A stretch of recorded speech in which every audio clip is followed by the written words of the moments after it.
Dalam Al-Quran, manusia itu punya 5 nama. 5 nama.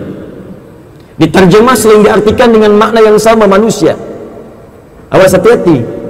Kalau sama maknanya, kenapa kemudian lafaznya bisa berbeda? Dalam kaidah itu kalau berbeza lafaz, pasti maknanya tidak sama. Ada penekanan yang berbeza satu dengan yang lainnya. Ada bashar, satu, disebutkan 35 kali dalam Al-Quran. Yang kedua ada ins, seringkali disandingkan dengan jin, disebutkan 18 kali pasangan dalam Al-Quran. Wa ma khalaqtul jinna wal ins ya ma'syaral jinni wal ins. Ada ketiga disebut dengan insan, 65 kali disebutkan dalam Al-Quran. Bahkan ada surah ke-76 namanya surah Al-Insan, hal ata 'alal insan. Yang keempat ada An-Nas, disebutkan sebanyak 241 kali dalam Al-Quran. Surah paling favorit, surah ke-114, Qul a'udzu birabbin nas. Kelima ada Bani Adam, disebutkan 7 kali dalam Al-Quran. Misal surah ke-7 ayat 31, Ya Bani Adam khudhu zinatakum 'inda kulli masjid. Dan Masya Allah, begitu tepatnya diksi Al-Quran, bahasa Al-Quran, tidak pernah Allah memilih kata kecuali sesuai dengan konteksnya. Ketika mula mencipta manusia, Allah tidak menyebutkan insan, tidak pula ins, bukan an-nas, dan tidak pula Bani Adam. Allah firmankan, wa idh qala rabbuka lil malaikati inni khaliqum bashar. Apa itu bashar? Bashar itu secara singkat makhluk yang punya nafsu. Makhluk yang punya nafsu. Jadi malaikat itu saat dicipta, malaikat tak punya nafsu. Ini malaikat dicipta dengan bekal baik saja, namanya takwa. Jadi ada takwa, ada nafsu. Malaikat ni dicipta oleh Allah hanya dengan jiwa takwa saja. Kerana tu malaikat tak ada yang bermaksiat. Tak ada malaikat yang berbuat salah. Quran surah ke-66 ayat yang ke-6, paling kiri sebelah atas di mushaf. La ya'sunallaha ma amarahum wa yaf'aluna ma yu'marun. Tidak akan pernah ada malaikat yang bermaksiat kepada Allah. Begitu dia ditugaskan, maka seketika akan ditunaikan. Pernah dengarkan malaikat Jibril korupsi ayat? Tak. Pernah dengarkan malaikat maut terlambat mencabut nyawa? Tak. Kalau sudah tiba ajal, dia bertugas. Quran surah 32 ayat 11, paling kanan sebelah bawah.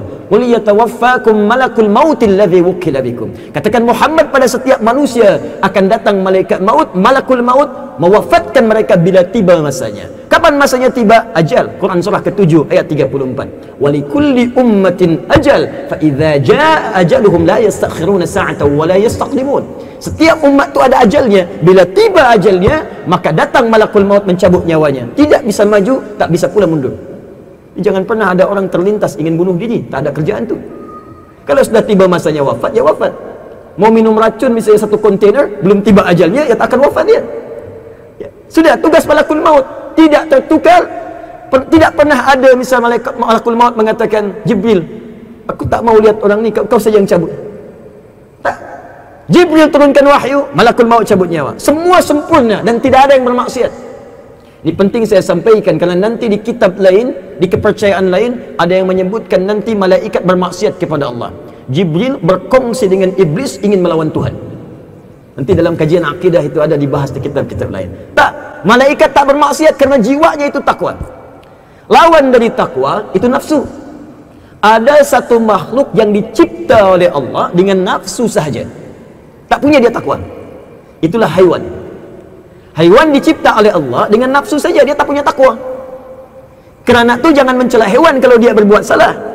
Karena memang hewan tak punya insting takwa. Coba lihatlah kuda bisa jalan-jalan di Putrajaya tanpa busana. Dia bangga ketawa-ketawa, ya jangan dicela. Kenapa? Karena hewan tak punya takwa. Besok nanti insya-Allah bulan depan kita ada Idul Adha.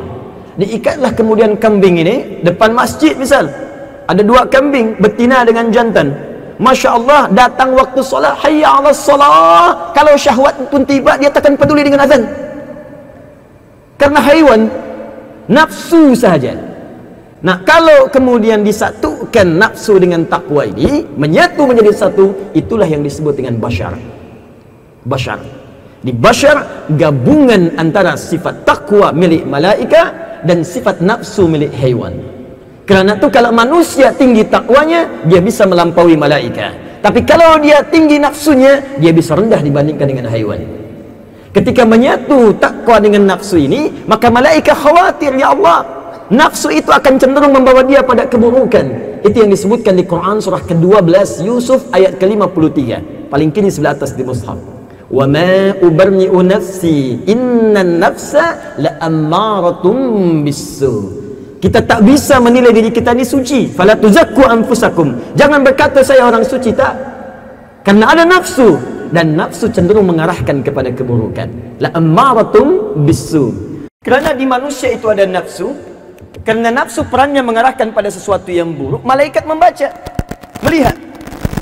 Khawatir karena manusia ini punya nafsu dalam dirinya, khawatir potensi nafsu ini muncul saat dia bertugas menjadi khalifah, sehingga nanti dengan itu berbuat banyak keburukan di muka bumi. Buruk. Jadi pebisnis, nafsunya tinggi, buruk. Jadi pelajar, nafsu tinggi, buruk. Jadi pejabat, nafsu tinggi, buruk. Itu yang menjadikan kekhawatiran dari malaikat. Itulah sebabnya nafsu inilah kemudian disebutkan oleh Allah Subhanahu wa taala dalam Al-Qur'an, tak ya malaika, aku lebih tahu dari apa yang kau khawatirkan. Aku akan kirimkan satu sifat yang dengan sifat itu akan menjaga nafsunya. Itulah yang disebut dengan takwa namanya. Kerana itu dalam Al-Quran takwa seringkali dipasangkan dengan nafsu. Ini ada nafsu, ini ada takwa.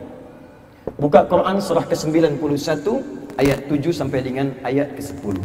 Wa nafsin wa ma sawwaha fa'alhamaha fujuraha wa taqwaha. Fujur tu nama lain dari nafsu. Kalau nafsu itu jiwanya, fujur itu rambatannya. Jadi kalau dari nafsu ini ada sifat buruk merambat kemudian kepada fisik, maka rambatannya disebut dengan fujur namanya. Misal nak beri contoh, dari nafsu ini merambat ke mata, mata menjadi melotot misalnya seperti orang marah, itu rambatannya ke mata disebut fujur namanya. Sampai di mata melotot itu su namanya. Nafsu merambat ke tangan, tangan ni rambatannya disebut fujur. Begitu memukul misalnya, itu su namanya. Maka nama lain dari nafsu itu disebut dengan fujur. Lawannya disebut dengan takwa. Nafsu dengan takwa sama disebutkan dalam Al-Quran, jumlahnya sebanyak 115 kali. Nafsu 115 kali. Kemudian takwa pun disebutkan sebanyak 115 kali. Masih ingat tadi? Yang punya jiwa takwa siapa? Malaikat. Malaikat disebutkan sebanyak 88 kali dalam Al-Quran. Lawan dari malaikat itu syaitan. Syaitan disebutkan sebanyak 88 kali dalam Al-Quran. Persis sama. Jadi syaitan mengarahkan kepada nafsu supaya bangkit jiwa buruknya.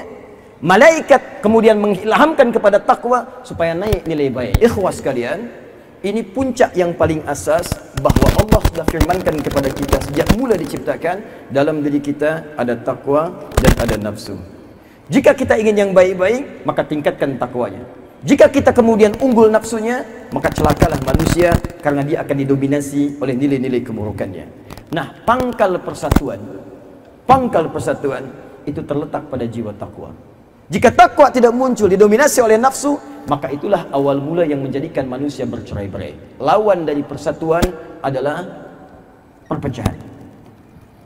Cerai-berai, pecah. Apa penyebab yang menjadikan manusia itu sering pecah, bertikai, berselisih satu dengan yang lainnya? Pangkal paling utama sebelum kita berbicara tentang contoh-contoh yang detail dalam bahkan kehidupan beragama, pangkal paling utama karena banyak manusia tak mampu mengendalikan nafsunya. Di poin pertama. Kerana nafsu akan kedudukan, banyak orang bertikai, berpecah, tak bersatu. Kerana nafsu akan mendapatkan hal dunia, bersaing dalam hal urusan duniawi, bisnis, ingin mendapatkan projek tertentu, ada yang saling menyingkirkan, ada yang saling menyungkurkan, bahkan ada yang saling merusak sampai dengan menumpahkan darah. Kenapa? Tak mampu mengelola nafsunya.